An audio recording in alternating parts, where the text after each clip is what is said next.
Well, there she is, all cleaned up. Pressure washed her down. Pressure washed the disc. Actually, the teeth were not in as bad a shape.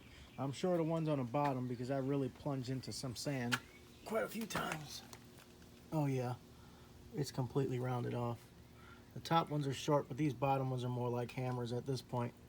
I mean, you can see you're not supposed to have a radius on your cutting edge. It's supposed to be sharp like the ones on the top side. I mean, that you could still cut paper with.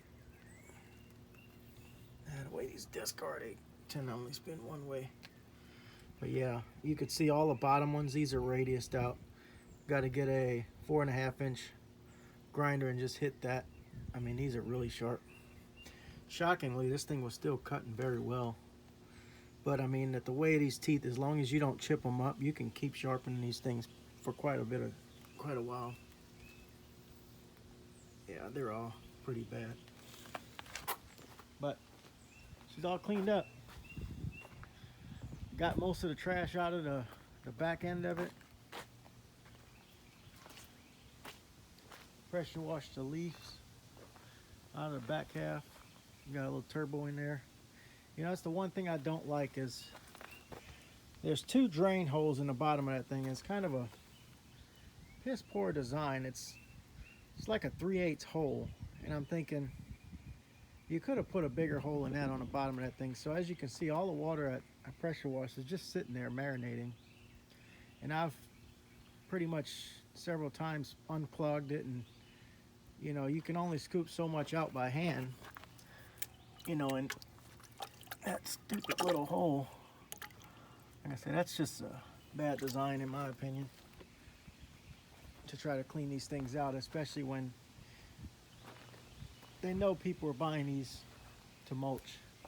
Or even if you're not, you're buying them for dirt work. Dirt's gonna get in there.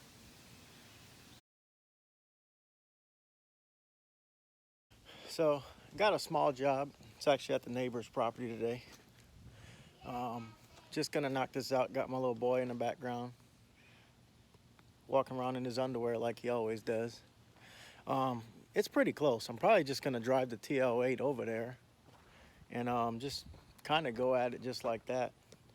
It's a small job. What it is, it's actually just his brush pile. He cut down a lot of trees, and he's got a pretty big brush pile that he was going to want to burn, but we keep getting rain, so it's dry out right now. But the problem is it just keeps getting rain in the forecast, and once that brush pile gets wet, it doesn't burn very well, and you just end up making the wood even harder trying to burn it and getting it all hot. So probably just take me and my little boy, will go over there and knock it out real soon, and be a nice little video to see how the TL8 does on a bunch of cut up pine wood on a brush pile. Shouldn't be any metal in it, no wire or whatnot.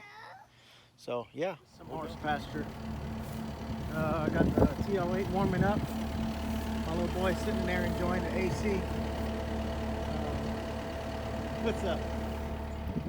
So nothing too big. Looks like 6-inch diameter logs at the bottom. Nothing that we can't handle. Now the cutters are still dull. I did not sharpen them yet. Most of this stuff here is just gonna go in and suck right out the bottom, but we'll do best we can with the dull cutters. I know, baby. You got a pee-pee? Well, you guys won't be able to see that, but he's gonna pee-pee.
There's probably a few larger pieces in there, but for the most part it's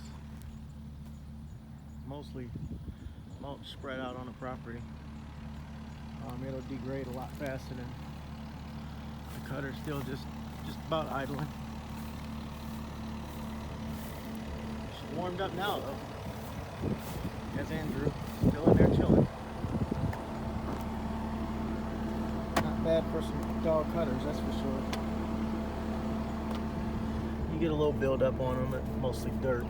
Come on. So much for having her washed down. It's all dirty now. Go for another bath. It's probably about 15 minutes.